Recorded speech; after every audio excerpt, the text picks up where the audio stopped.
Distillery. Welcome, everybody. Thank you for your interest this evening. My name is Rob Jellinghaus. I work in OSG, and what I'm here to show you is my Kinect Moonlight project called Holofunk.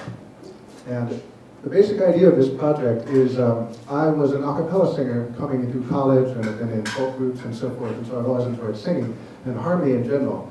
But I've also been a raver and in the electronica scene, and I've always kind of been frustrated that the two of them, couldn't get together in some way. And then I ran across a UK artist named Beauty Man, who actually did combine the two. He was what's called a live looper. If you're familiar with Reggie Watts or Imogen Heap, you're familiar with the concept of live looping. And when I saw Beauty Man perform, he talked about how nobody could believe that what he was doing was all live, that nothing was pre-recorded at all. And so I thought, well, part of the reason nobody believes it is because he's using this box full of buttons that only he can see. And there's kind of no way for people to, when I listened to his music, I could picture in my mind the structure of what he was doing, but I knew most people couldn't. So I thought, well, what if it became possible to pretty easily capture both? 1, 2, 3, 4.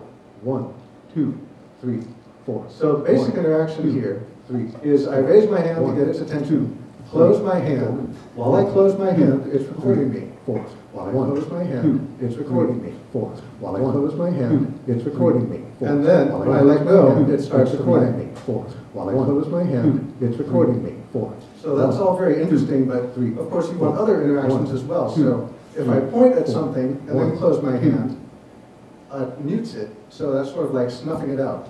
If I point at it and open my hand, 3, 4, it comes back. 2, 3, 4. If I can do the opening gesture properly. While I close my hand, and then muting something, and then muting it again, deletes it. So with those basic gestures, open, close to record, open again to play, point and close to mute, or open to unmute, you have already kind of a lot of control over the music you can make. One thing that is tricky is the, of course, Kinect gesture recognition. There's a FPS bug that I'm going to work around in this pretty soon that will give me better responsiveness. Right now, you have to be a little more deliberate with the gestures than you would ideally like, but we'll fix that.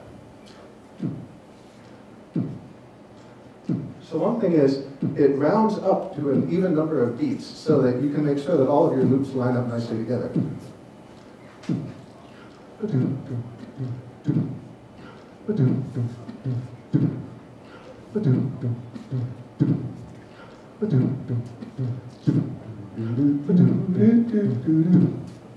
Didn't see that, did you?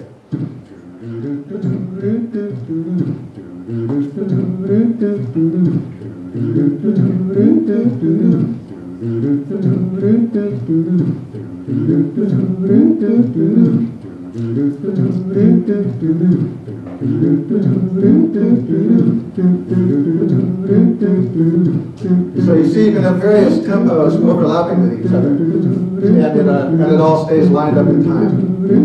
So those are a bit loud. Let me that's not right at all. You go away. Let's see. There we are.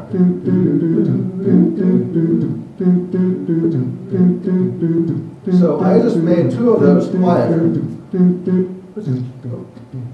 And the interaction there, maybe that will matter again, but now that it's a reasonable volume. This is a big. Oh, it looks like I never did that one, but I never did that one, but I never did that one, but I never did that one. One thing that's interesting about a gestural interface is it is always watching you. There is no escape from every tiny little twitch of your fingers that it thinks might mean something. So it's all very well to have muting and unmuting, but as you saw, that kind of limits the manipulations you can do even further. So I wanted a way to sort of modify the gestures that you could do. And what I came up with is, if you put your hand on I have to fix a couple of the details around the shoulder interaction. One interesting thing is, originally I thought it would be a good idea for putting your hands on your hips to mean something. Terrible idea. Because people have to be able to relax. They have to have someplace safe for their hands to go where they're not being watched or judged by the algorithm. So they just go to this position and this is rest. So let me move up here. So the interaction now is, if you have your hand on your shoulder, one hand on your shoulder, and you point with the other hand, you get this pop-up menu of sound effects that you can pick and apply. Let me actually point at this guy before I do something.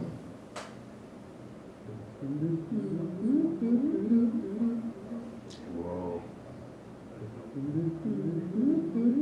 So what I've just done there is I put my hand on my shoulder, pointed, got a pop-up menu, picked the flange, chorus, echo, reverb preset, if you will, and I get this thing that's kind of like a joystick, and I can drag it around to set different combinations of these 4 effects. So with this alone, I have kind of a bilinear combination, any bilinear combination of these 4 in kind of a joystick way. I can mix other things in there too, flanger, for example. So, so that's that interaction.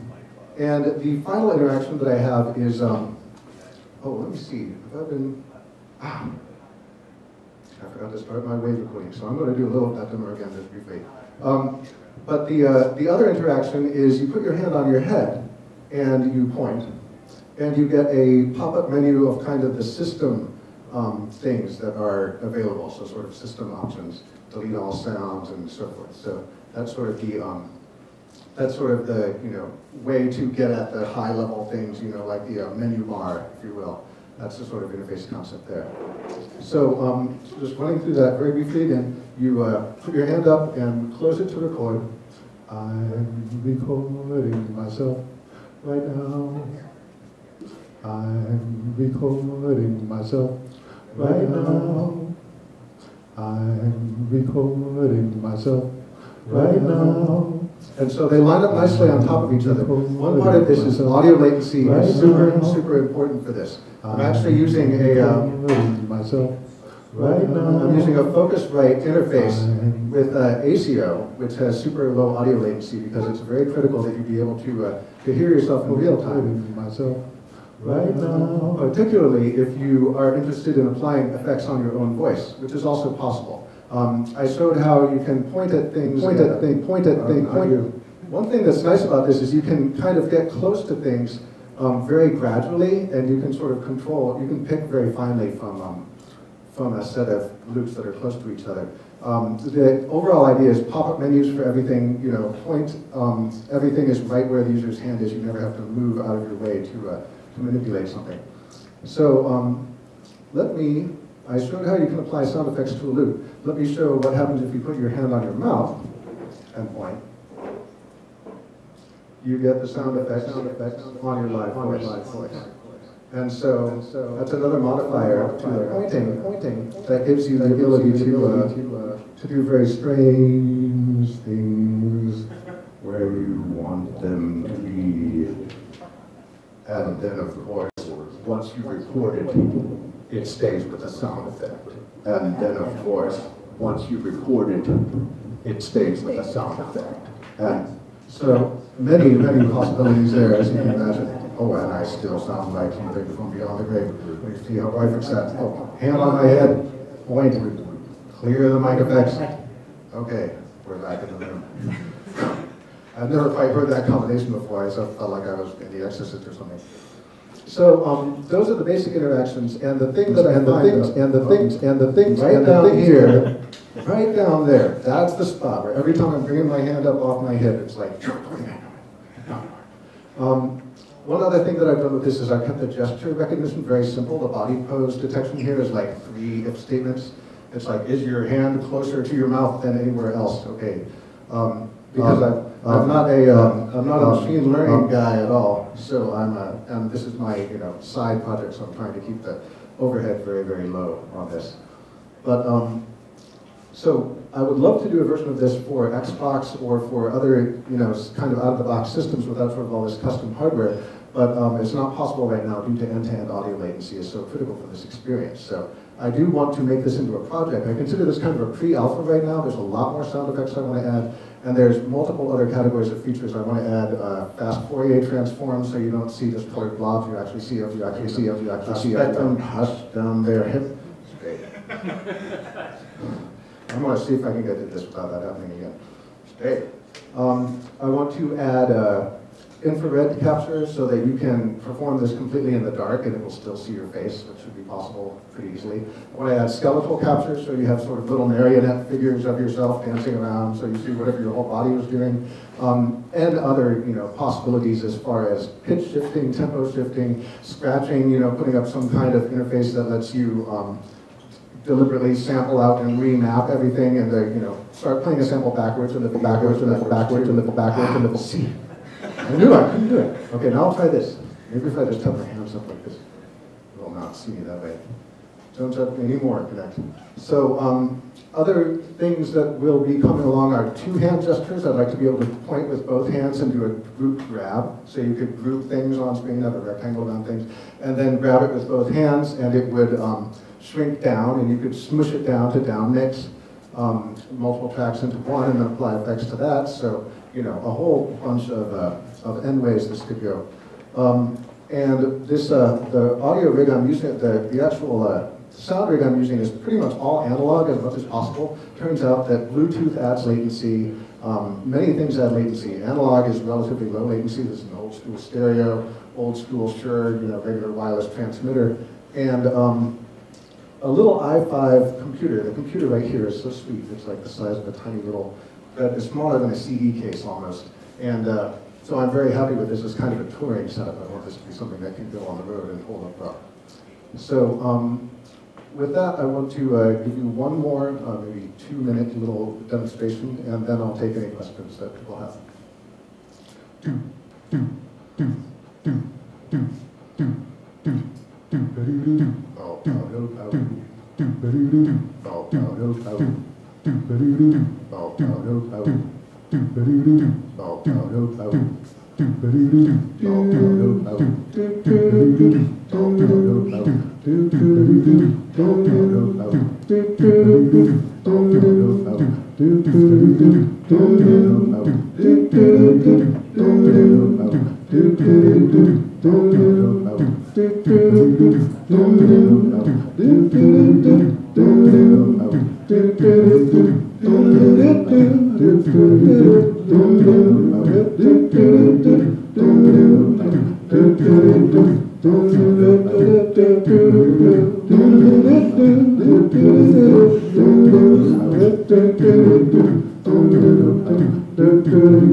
Thank you very much.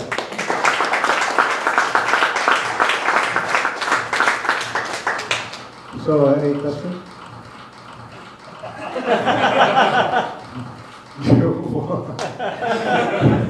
You just couldn't help. One more guess. Any questions anybody has about software, hardware, design?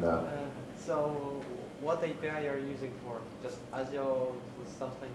So the API stack overall is, of course, the Kinect SDK. It's a C# app, .NET 4.5.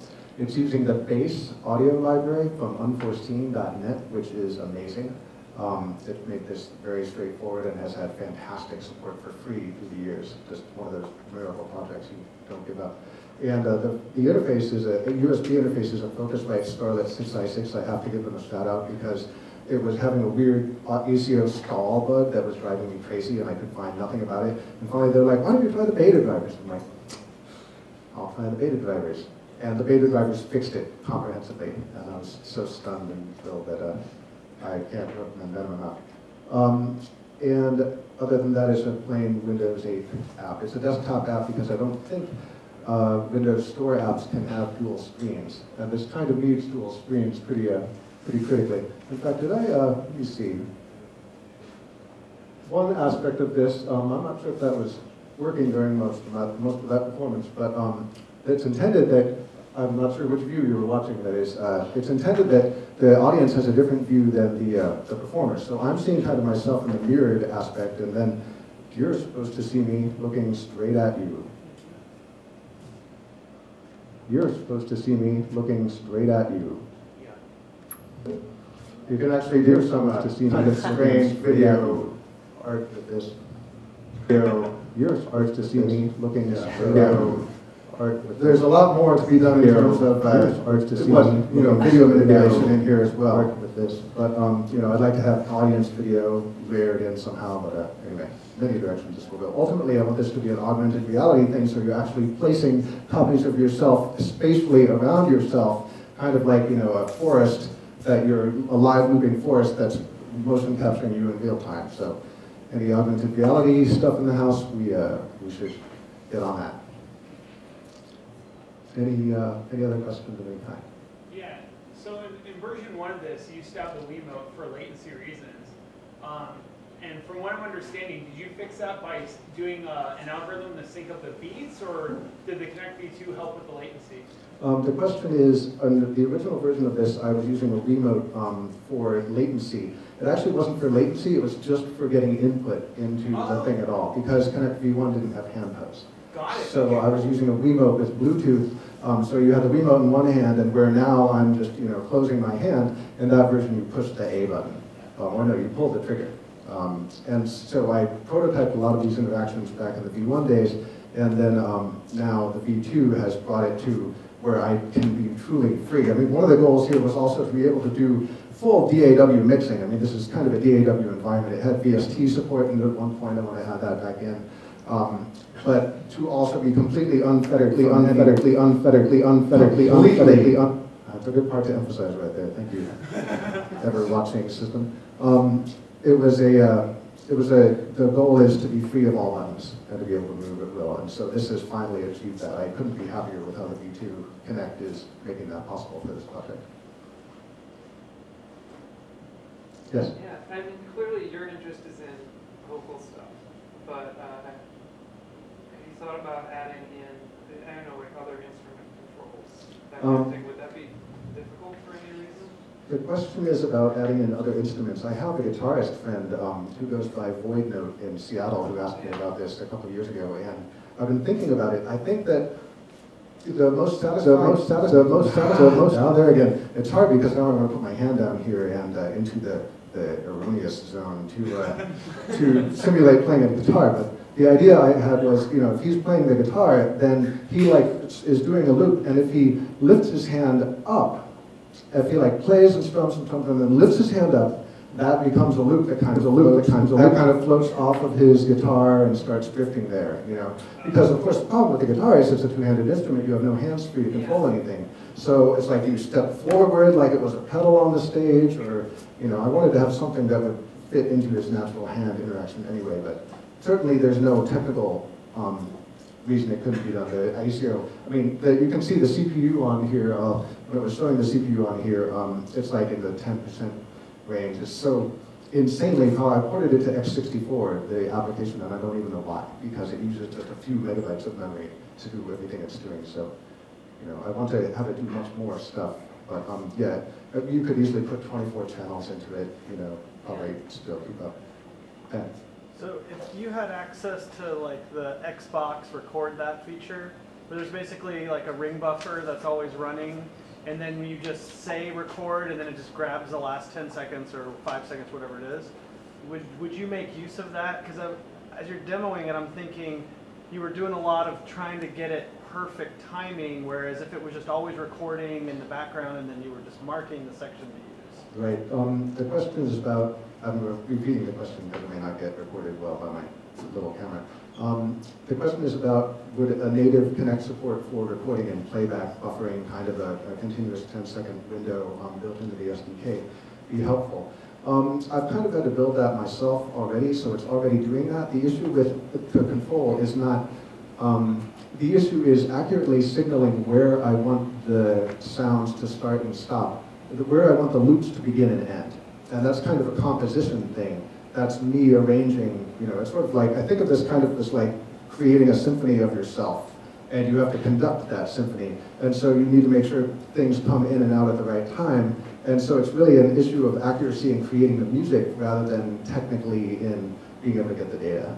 Does that answer your question? Sense, yeah. Any other questions? Well, thank you all very much for your time and attention. And I'm going to leave this running, and it is a two-player thing. It has two-person support, and I have another headset with me. So if anybody wants to get in front of this and get weird, most people generally don't when there's a whole bunch of people watching. So I will not ask people to come up right now. But thank you all for coming. When people are distracted by food. Yes, food and beer, perhaps. I feel there's beer. Thank you all very, very much.